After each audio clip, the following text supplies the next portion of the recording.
que eu vou te falar. O vídeo de hoje vai ser louco. O título do vídeo é As Mesas em que Sentamos. E para começar a falar desse assunto, que eu gosto demais de falar, eu sinto que eu preciso dar um passinho para trás e explicar por que esse assunto é tão importante. E aí que eu começo a minha fala perguntando para você se você sabe de onde nasce um comportamento. Por que é que a gente se comporta como a gente se comporta? Por que é que a gente faz aquilo que a gente faz? É genético?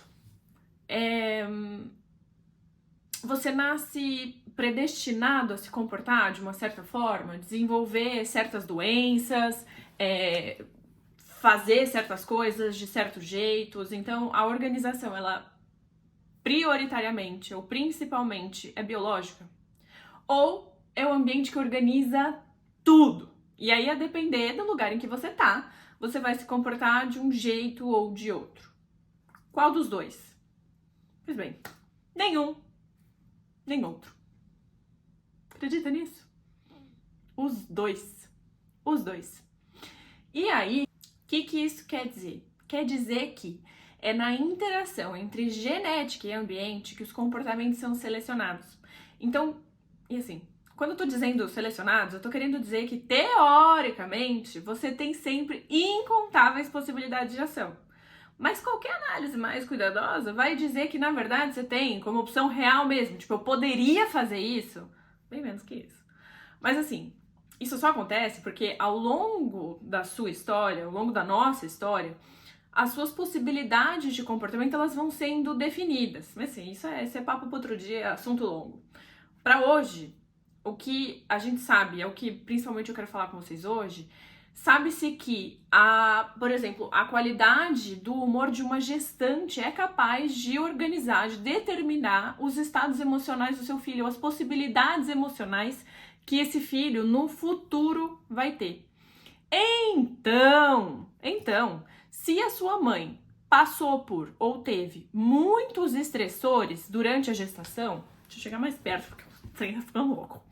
Se a sua mãe teve muitos estressores durante a gestação, chances muito grandes da gente poder atribuir a isso, né, aos estressores que ela experimentou, o fato de você, por exemplo, sei lá, de repente se estressar muito facilmente. O que isso quer dizer, né? Que até mesmo as coisas que aconteceram com você enquanto estava na barriguinha já organizam muita coisa da tua vida. E aqui, pelo menos pra mim, a coisa começa a ficar meio, não sei, meio sombria até, sabe? Porque parece que eu fico com pouca escolha. As escolhas dos meus pais, as possibilidades que eles tiveram, mandem como eu vou me sentir. Pro inferno na terapia então. Meu futuro já tá traçado, não vou fazer mais nada, não é? Mas, permita-me te apresentar ou te dizer que existe, assim, um amigão das pessoas, que ele é tão influente, mas tão influente, que ele é capaz, sozinho, de alterar, de dobrar a genética, mesmo que ela seja ridiculamente forte. E esse amigão, meu amado, querido, maravilhoso, ambiente.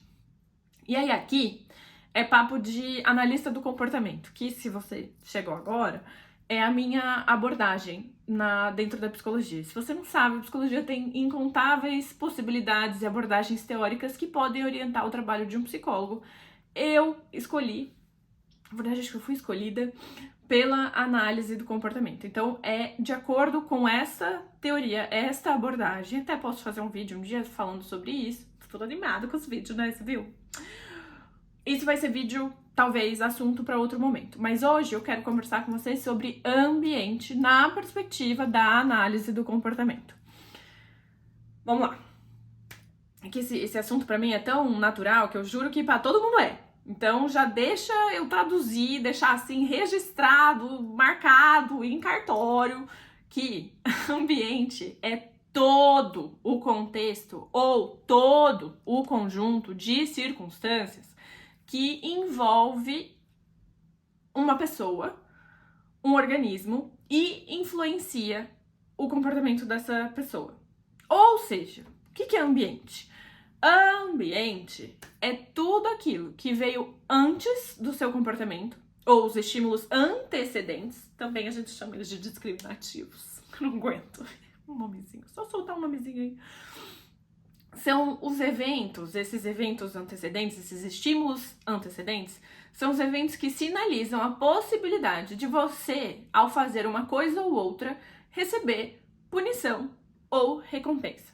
Aqui entra, por exemplo, você adolescente querer muito pedir pro seu pai para você sair. Mas daí você percebe que ele tava mal-humorado. Aí você fala, melhor não pedir agora não, ele tá mal-humorado. O estímulo aqui, nesse caso, foi o mau humor do seu pai, que serviu como sinal de uma provável negativa, que era diferente do resultado que você queria. Então você decidiu esperar pedir pra ele, entendeu? E aqui um disclaimer bem importante. Esse vídeo aqui que você tá assistindo aí no seu computador, no seu televisão, não sei aonde, esse vídeo por si só é um estímulo. A temperatura do lugar em que você tá agora é um estímulo. Os vídeos que você vê no Shorts do YouTube, um estímulo.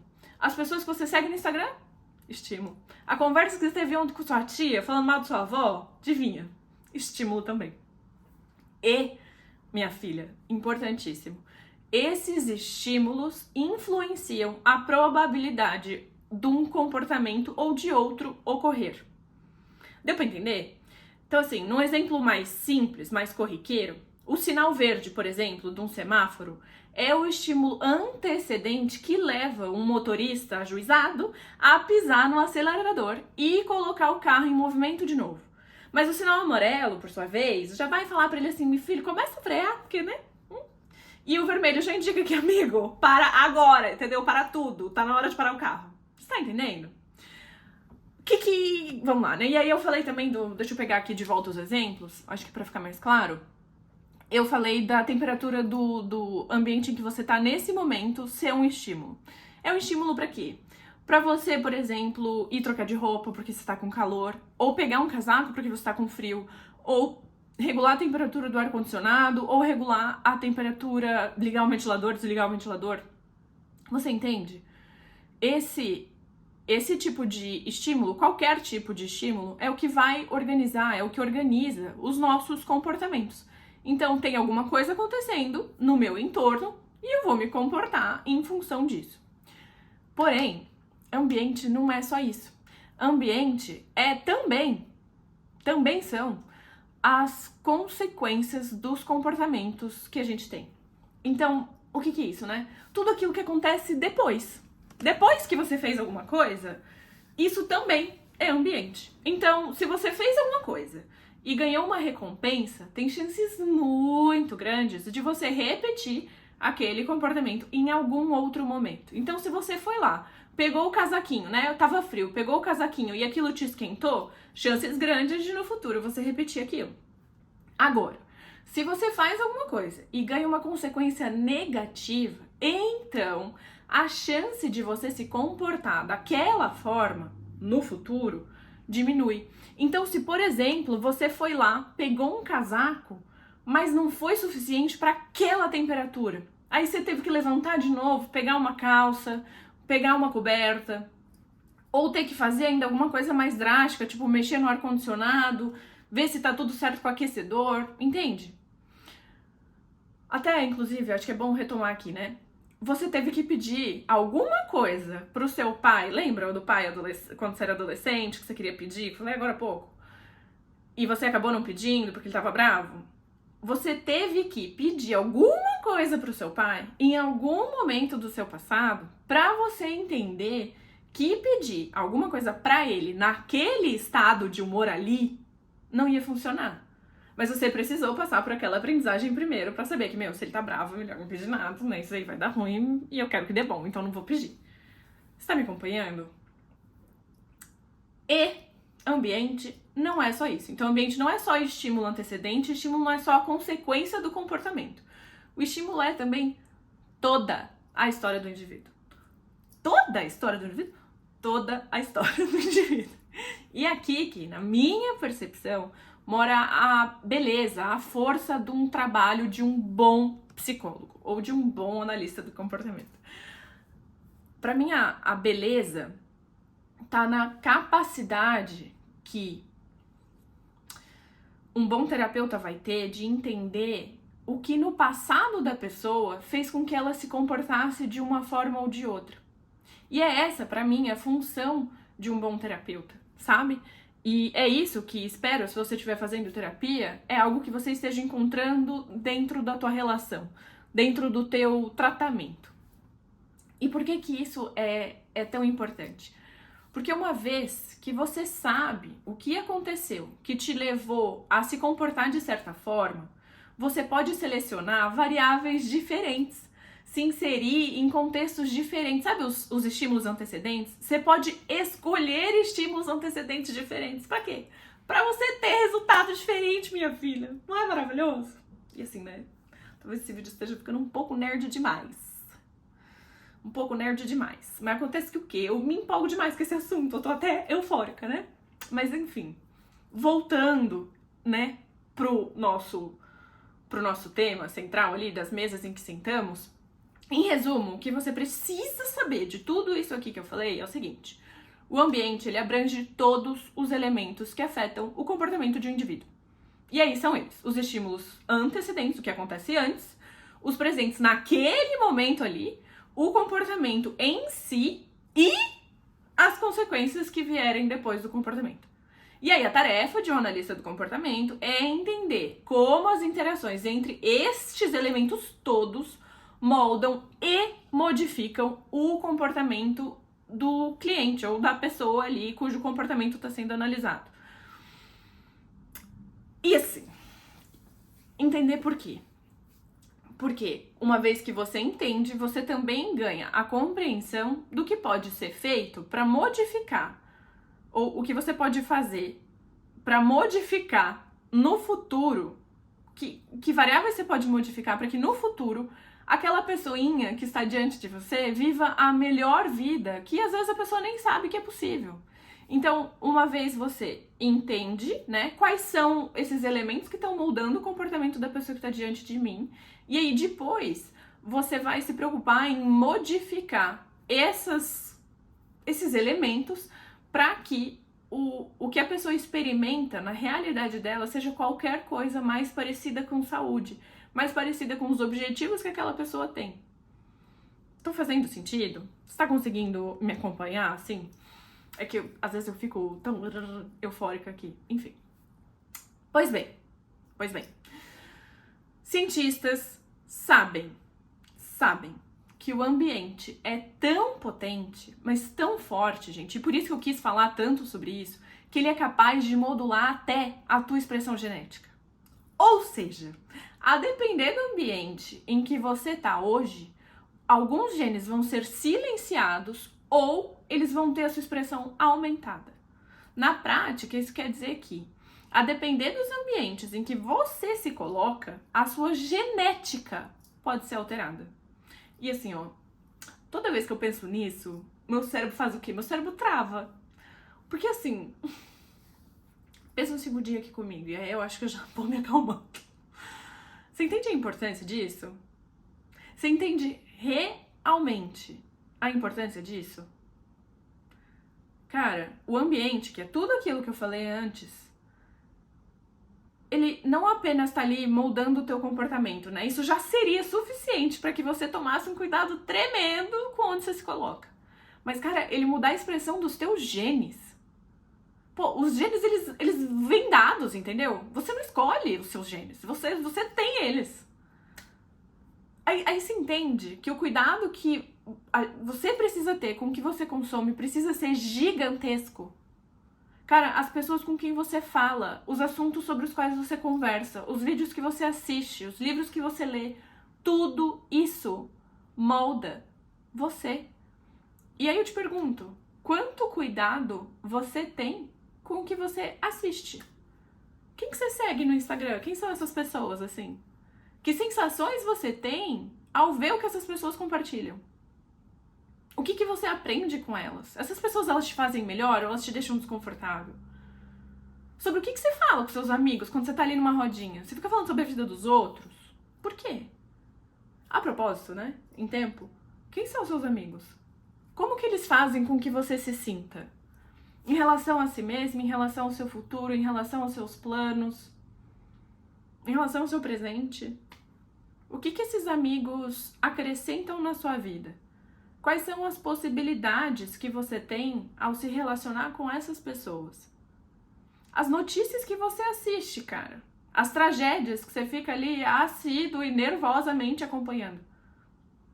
Como que elas te afetam?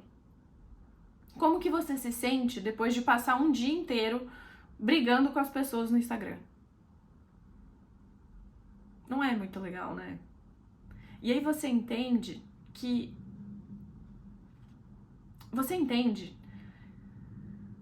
uma briga no Instagram, numa sessão de comentários, de uma publicação ou de outra, tem o papel de organizar o teu humor. Olha como é sério isso, né? Porque às vezes a gente... Poxa, quantas vezes, né? Eu ouço as pessoas reclamando de como elas estão se sentindo, reclamando de onde elas estão na vida. E pra mim, a beleza do que eu compartilhei com você hoje é justamente a possibilidade ou o senso que esse conhecimento é, pelo menos, potente para gerar, a compreensão de que, eu posso escolher diferente. E aí eu escolhendo diferente, eu vou sentir diferente, porque eu vou estar sendo afetada por coisas diferentes. Se o ambiente muda o meu comportamento, ele muda também, ele muda como eu me sinto. Ele muda o que eu penso. Você tem ideia disso? Que se você passa, por exemplo, um dia inteiro sem consumir nenhuma notícia ruim, de quantas emoções desconfortáveis você está se protegendo. Quando você não vai para uma balada, para você usar um monte de droga, e enfim, de quanta coisa você está se blindando. Quando você diz não para sair de novo, para ter um flashback com teu ex, do que você está se protegendo e quanto você está se protegendo. Eu gosto muito de saber disso e eu me sinto absurdamente grata pelo momento em que eu tive acesso a esse conhecimento pela primeira vez. E é por isso que, mesmo ele sendo mais denso, eu quis trazer ele aqui, porque ele me lembra que eu tenho escolha. Eu não tenho, talvez, todas as escolhas, né? Não é tudo que me é possível, como eu falei lá atrás, que de repente posso fazer um vídeo sobre isso. Alguma coisa que a gente entra ali na ideia da possibilidade ou não da gente ter livre-arbítrio. Se você quiser, inclusive, um vídeo sobre isso, deixa um comentário, me manda no Instagram, pra eu saber. Mas, até lá, eu tenho algumas possibilidades de escolha, sabe? Sempre. Eu sempre posso escolher alguma coisa, mesmo que seja, sabe? E aí essas escolhas que eu faço, elas vão organizar a forma como eu me sinto. Elas vão organizar os meus pensamentos futuros. Elas vão organizar a minha carga genética, ou a ativação, ou o silenciamento de alguns dos meus genes. Você tem ideia? Que se você passa uma vida silenciando alguns dos teus genes, você pode não desenvolver alguma doença cardiovascular, por exemplo, que você tinha a maior da predisposição para desenvolver? Mas porque você tomou cuidado com aquilo que você consumiu, isso foi diferente. Você entende isso? E aí, se você entende isso, se você tá aqui comigo ainda, se você tá acompanhando o que eu tô tentando construir contigo, que escolhas que você faz ou que escolhas que você vai fazer diferente? Porque no vídeo anterior, se você não assistiu, talvez seja legal assistir, no vídeo anterior eu falei sobre como que a gente ter clareza em relação aos nossos motivos, né? Dos nossos objetivos, do porquê você faz alguma coisa. Quando eu entendo isso, e aí quando eu entendo que é extremamente importante que eu tome muito cuidado com tudo aquilo que me cerca, que me circunda, puxa vida, então quantas escolhas diferentes será que você não tem pra fazer? De quantos amigos será que não é ideal que você se afaste? Será que não tá na hora de você colocar limite nos seus pais? Será que não tá na hora de você contratar um consultor financeiro para você, enfim, dar conta das suas finanças? Porque isso vai organizar como você vai se sentir. Você sabe disso agora. Será que não tá na hora de você dar um follow num monte de gente que não te acrescenta nada, que só faz se sentir, sei lá, pior em relação à vida que você tem hoje? Ou será que não tá na hora de marcar o psiquiatra? Ou de trocar de terapeuta? Ou de procurar um terapeuta? Ou de ler aqueles livros todos que você comprou, ou de aplicar todos aqueles conhecimentos que você adquiriu ao longo do tempo? Será que não tá na hora de você fazer diferente, para experimentar diferente? E porque experimenta diferente, sente diferente, se comporta diferente e experimenta outras possibilidades? Você entende que tudo aquilo que você consome faz diferença? As comidas que você ingere, a quantidade de café, a quantidade de açúcar.